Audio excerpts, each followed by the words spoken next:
Hi, and welcome to Best in Tesla and the new show Overflow episode 15. Tesla has announced its production and delivery numbers yesterday, and they were down quite a bit. But Tesla hit some insane sales numbers in March in China.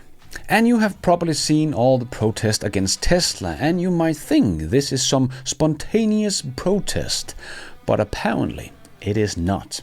And with all the haters coming out screaming about Tesla's sales numbers and what a big crisis this is, well, don't forget about all the things we have coming over the next 9 months.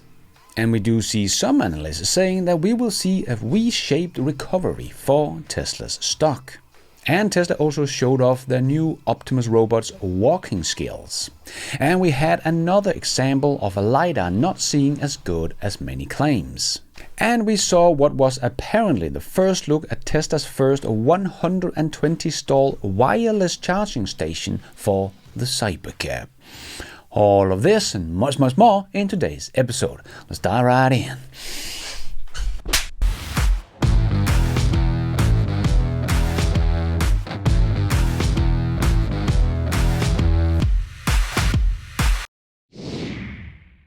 Let's put our living stereo stylus in this groove.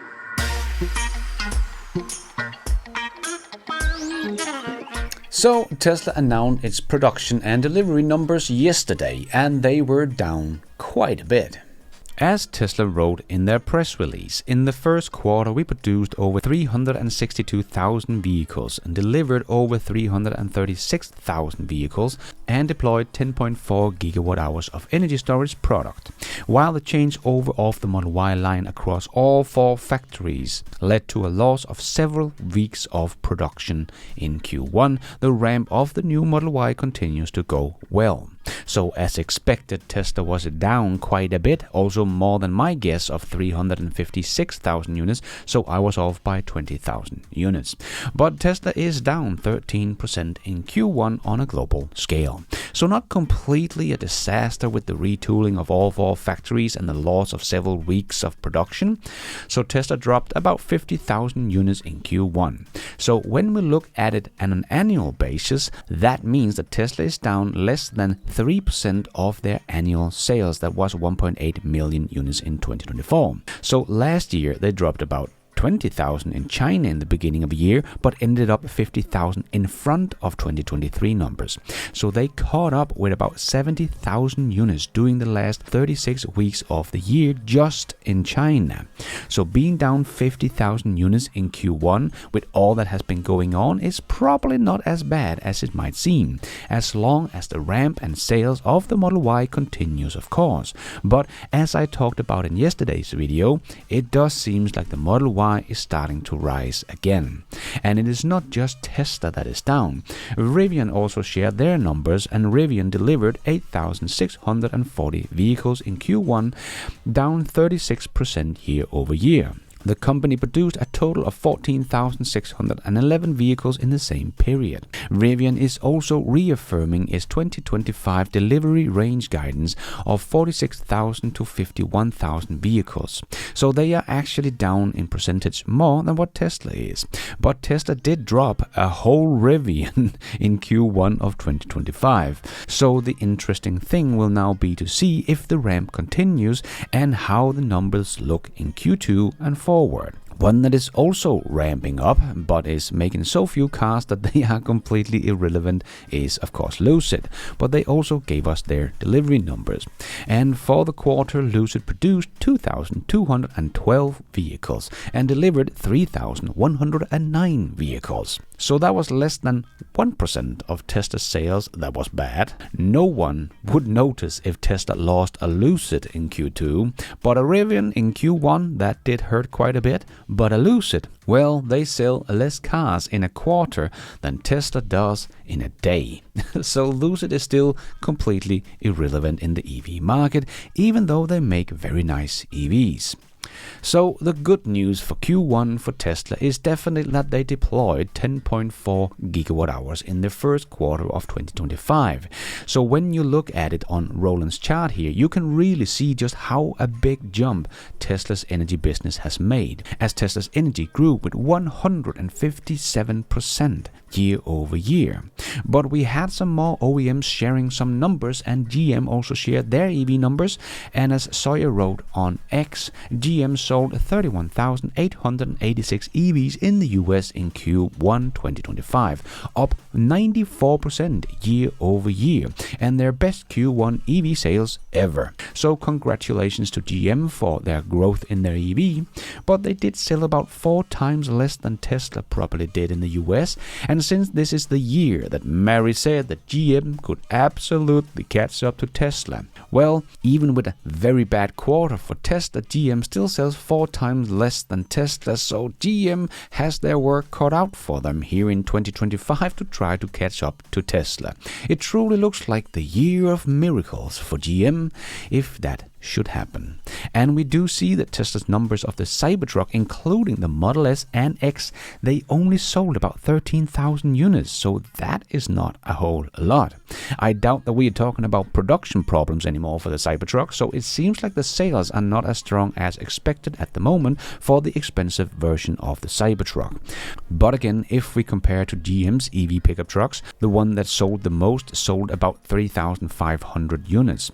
So Tesla Cybertruck seems to still be in the lead in the EV truck race in the US, but those numbers are probably the most disappointing from Tesla's Q1 numbers. So I hope Tesla would talk a little bit about the Cybertruck at their earnings call on the 22nd of April, so we can learn why the other category is down this much.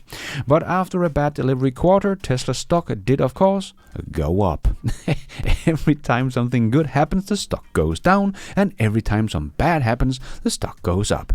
Good thing I'm just a long-term investor. Much easier. Tesla hits some insane sales numbers in March in China. And to the people that still don't get why we look so much at the month-over-month in sales from China is because we are looking to see if Tesla's ramp of the new refreshed Model Y has been successful.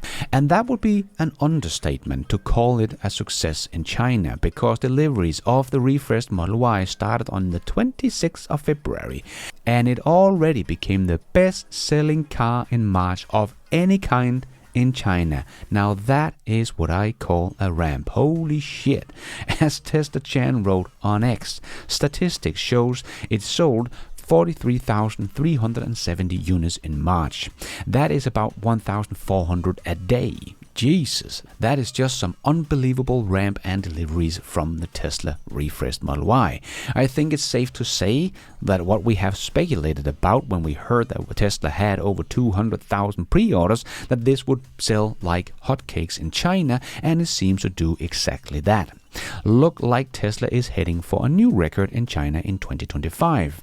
As Elon also said during the earnings call, we actually literally make the best-selling car on Earth of any kind 2 years in a row, and it's going to be the best-selling car on Earth again this year. I thought that was maybe a bit too optimistic with the shutdown here of the production lines, but with the sales we are seeing in China, he might end up being right once again. And Tesla's Model 3 did not do too badly either in China in March, with 23,000 units sold. Very impressive. But once again, we have to tip the cap for the Xiaomi SU7 that has overtaken the Model 3 in sales in China with 27,000 units in March. Is very impressive. But of course, BYD is still the king in China. With the combined sale of their many EV models, BYD made an impressive 166,000 BEVs in March, an increase of 19% year over year. But maybe a more important number for BYD is the overseas sales, as that is what they have been focusing on to expand their BEV market on a global scale. But here BYD's numbers are even more impressive. BYD sold a record 32,723 vehicles overseas in March, including hybrids of course, but they just need to grab some more market share, so a very important number for BYD no matter the powertrain, but that is up 89% year over year. So it looks like BYD is on track to double their overseas sales in 2025 as they said they were aiming for. So not a bad start to the year for BYD. And a very nice ramp for the Tesla Model Y. You have no doubt seen all the protests against Tesla, and you might think that these protests are spontaneous, but apparently they're not. As Mario wrote on X, investigation reveals massive Democrat-linked protest machine behind Tesla takedown. After nationwide protest targeting Elon and Tesla, former Wall Street reporter Asra Nomani uncovered a network of 24 Democrats-aligned organizations behind the scenes with revenues over $124 million. Marked as spontaneous grassroots anger, these Tesla takedown protests are actually coordinated AstroTurf event run through platforms like Action Network, Mobilize.us, closely tied to Democratic Party activism. Among key organizers, Invisible Project, Democratic Socialism of America, MoveOn.org, and Swing Left. At a protest in Virginia, demonstrators openly displayed Democratic signs and called for Elon's deportation. Nomani's investigation challenged the narrative of non-partisan activism, exposing this effort as a top-down political theater. Like Keys could also report from the Netherlands. Tesla takedown in the Netherlands. It lasted about 30 minutes, one speech, and then everybody left. This shows that it has nothing to do with ideals or real protesting. Very obvious that this is staged and funded protesters. That literally means nothing. Very sad. Yes, that also makes sense when you see the protesters vandalizing Tesla's store on a global scale, but they are all using the same kind of paint sprayer. Yes, that all seems a little suspicious. And they are also calling themselves climate activists. So why the hell are you attacking the most sustainable car company on the planet? Why not Volkswagen, that use more water and has cheated multiple times with emission test? They can simply not call themselves climate activists. That is just stupid. And yes, the 24 Democrats might have $124 million, but Tesla has $36 billion in their war chest. So believe me, they are ready for any war that might come. A few misinformed, paid-off protesters will give up long before Tesla ever does. And as Teslarati wrote on X about these misguided people, this is a group of people who believe they are doing people a favor by harming others because of the car they drive. They believe Elon Musk represents hate, and they are assaulting old people. So to all those hateful, misguided people, just a friendly reminder to anyone thinking of vandalizing Tesla stores or other private person's property, you better be prepared for some time behind bars. I've made it clear, if you take part in the wave of domestic terrorism against Tesla properties, we will find you, arrest you, and put you behind bars. Today, I'm proud to announce that the Department of Justice has unsealed federal charges against another Tesla attacker. We've charged Cooper Frederick in the firebombing of a Tesla dealership that occurred on March 7th in Loveland, Colorado. All of these cases are a serious threat to public safety. Therefore, there will be no negotiating. We are seeking 20 years in prison. The crime was committed in Colorado, and thanks to the great investigative work by the FBI, the defendant was arrested in Plano, Texas. Let this be a warning. You can run, but you cannot hide. Justice is coming. And with all the haters coming out screaming about Tesla sales numbers and what a big crisis this all is, well, I would just like to remind everyone what we have coming over the next few months here in 2025.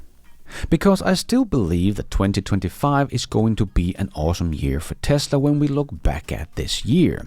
Yes, Q1 was a very bumpy ride, but the dust will settle on all of that. And then we will continue to see Tesla's Model Y grow and take back the crown as one of the best-selling cars in the world, if not the best-selling car. We will have 2 more affordable models coming out, probably during this quarter we have just entered.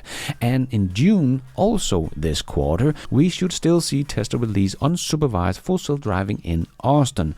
And we should also get the Cybercab running on the street this year, but with high volume we have to wait until 2026, but we will see them on the street here in 2025. And Lars from Tesla has also hinted at the refreshed Model S and X as well, and we will probably also get the more affordable Cybertruck hitting the street.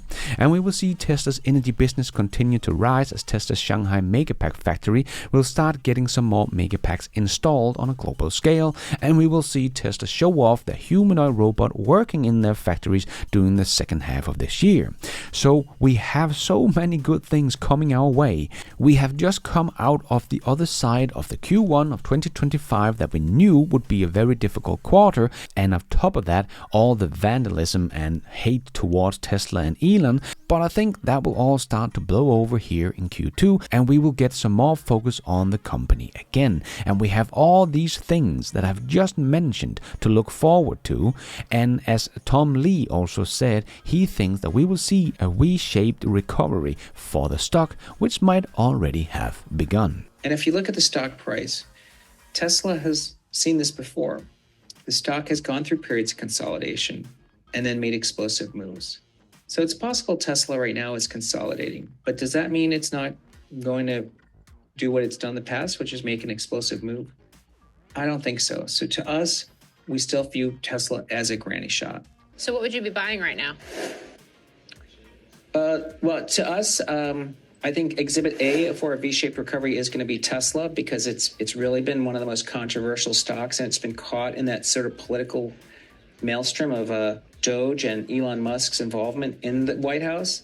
And I think it's already recovered more than 15%. But I think if Tesla is leading us into this bounce, that's a bull case for Mag 7 to be the group to own in the next few months. So yes, if we look at Tesla's fundamentals, Tesla, the company, has not been weakened. Their position is not looking worse. They stand to gain the most from all these tariff war, as Tesla has one of the most localized supply chain of any car company in both the US, Europe and China. And they are still on track with their unsupervised full self-driving coming this quarter, which will be the most important thing happening this year, and probably the most important thing that has ever happened in Tesla's history is coming this quarter. So I agree with Tom. We could certainly see a V-shaped recovery. Not financial advice, just my opinion. And let's squeeze in the last short news topics into this new show. Yes, it's time for the Tesla shorts. Tesla shared a video of their Optimus robot walking, and I must say it looks very good, very relaxed and nice swinging arms. Here is a comparison with Figure's robot, and we can also compare it to the earlier version of Optimus, and Tesla has definitely come a long way and are about to start production of the new version in thousands. As we can see, this is still the old version with the old hands, so can't wait to actually see the third generation with the new hands doing a demo. Hopefully we don't have to wait too much longer for that. And speaking of robot, Figure also shared their robot working at the BMW factory, and they did say that these robots were doing real work and was part of the production line. And that might be true, but these robots are still just training and they don't replace a human just yet. As you can see, they can only take the part from this rack. So a human still has to put the metal up in this rack, so a human is still needed for this demonstration. But that said, it's still a very impressive demo, and they will of course teach it to be able to take the metal plate from a pallet at some point in the near future. And like I said in my brand damage video, Elon Musk will pull a bit out of Doge in May, not completely, but will probably pull back as everything is up and running, as Sawyer also shared on X. Trump tonight on Elon Musk's special government employee tenure coming to an end in about a month. I think he's amazing, but I also think he's got a big company to run, so at some point he's going to go back. He want to. I'll keep him as long as I can keep him. I love very smart people. Yes, let's see how long Elon has to stay as active as he is in Doge at the moment before he can pull back. And we could see what was apparently the first look at Tesla's plan for a 120 stall wireless EV charging station for the Cybercab. So Joe tuned in here and wrote, "You mean this might be, I don't know, in a parking garage and shared a picture of the parking garage at Giga Austin. And as you can see on the picture, Tesla does have an entire level curtained off, the top level, where you can't see anything inside. Well, it would probably make sense for Tesla to hide it here, as that is only about 20 minutes ride from downtown Austin.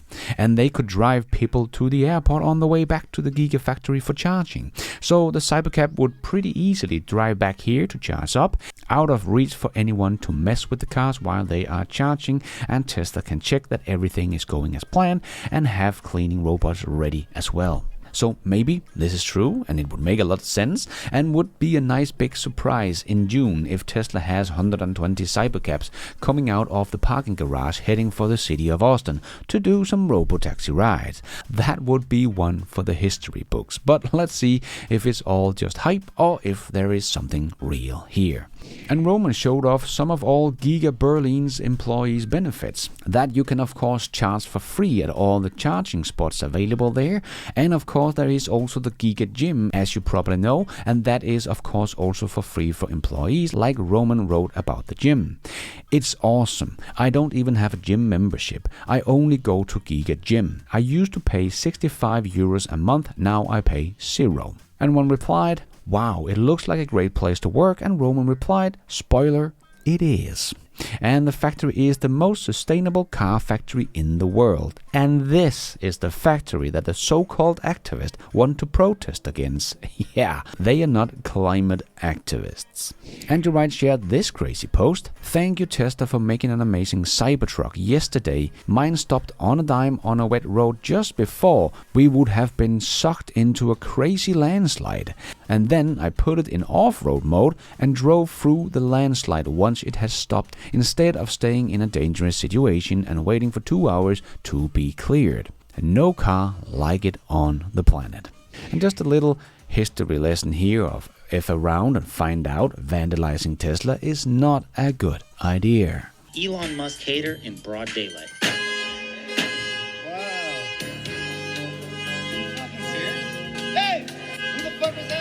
So get this, these guys park right behind my truck, attack it, and leave. But that's so dumb because everyone knows the Tesla records everything. And not to mention, I was literally standing 15 feet away from my truck. Who would do this? What a dumbbell. So I immediately assessed the damage, called 911, and secretly followed them to the place they were going. White dude, pink hair.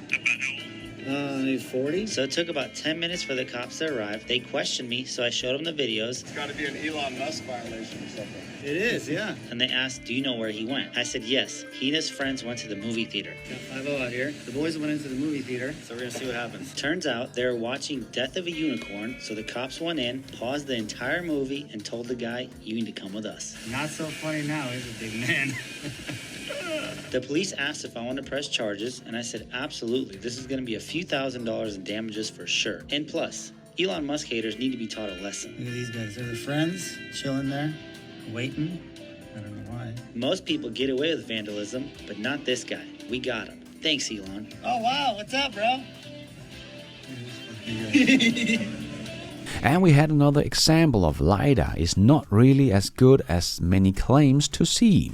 Here it is, the Xpeng X9 that comes equipped with 2 LiDARs. It hit a trailer while the navigation on autopilot was activated. It seems like it could not see the trailer because of the bright sunshine. We have also talked about this before when another guy that worked at a LiDAR company said that he saw this problem all the time, that LiDAR could not see in these situations. But we have seen countless of examples with Tesla's full self-driving supervised being able to see just fine in scenarios like this. So as you can see, just putting LiDAR on your car will not make it see better. Even though conversation have sparked again in China as Xiaomi SU7 was in a fatal highway accident, as the primarily finding released by the company indicate that the vehicle was on NOA, navigate on autopilot mode, before the tragedy, though the cause of the accident remained undetermined. So people are saying, if it just had LiDAR, well, Xpeng has just proven that LiDAR doesn't see or hear all. You just need a better AI vision system, just like Tesla's. And a full self-driving owner also showed in China that conducting the same test in a similar environment for the section where the recent death occurred with the SU7, The full self-driving Tesla was aware of the situation and handled it nicely. So yes, let's say it one more time. LiDAR is a fool's errand. And BMW made a new BMW i4 EV Instagram ad in Canada. Tested, not protested. Charts ahead in the award-winning BMW i4. So trying to ride the hate wave against Tesla just not seem very ethical, BMW, does it? And Trump made a list of new tariffs on basically all countries in the world to balance the tariffs on US goods sold in other countries. If countries are not on the list, they will get the minimum 10%. But it seems like Trump is willing to negotiate with the countries, as it seems like Canada and the US will not have big tariffs on goods sold to one another after all, as Ontario Premier Doug Ford said. I never saw Canada or Mexico on that list, and it just goes to show you two great countries working together, collaborating together, and building relationships. So it's I'm cautiously optimistic. I think it's if that's the case, it's the right thing for both the U.S. and Canada. So the war with tariffs continues. So let's see how this one goes and what impact it will have on the automotive industry and Tesla. That is all we have time for in this Overflow News Show. Hope you enjoyed it. If you did, don't forget to hit that like button. It really does help this video out a lot so others can find it on YouTube. And if you did like it, maybe you want to consider hitting that subscribe button, notification bell, so you don't miss out on future videos just like this one. And if you're already a subscriber to the channel, thank you so much for the support. But if you want to support the channel even more, remember you can, for as little as $1, become a patron of this channel, or become a member of the YouTube channel to get a shout out as some extra perks like early access, ad-free versions of my videos, exclusive videos. So hit the members button or check out Patreon to find out more. And don't forget to follow me on X. I post pretty much all the news as it comes out and a lot more. And check out the merch store to get some merchandise and support the show. It is also possible to support the show without becoming a member or a patron. There is a donation option down below or on my website bestintesla.com. You can also become an executive producer and get news articles, exclusive videos, behind the scenes, and access to all my research charts and spreadsheet also on bestintesla.com, or as simple as hitting the super like button. And thank you for watching. And until next time, take care out there and be nice.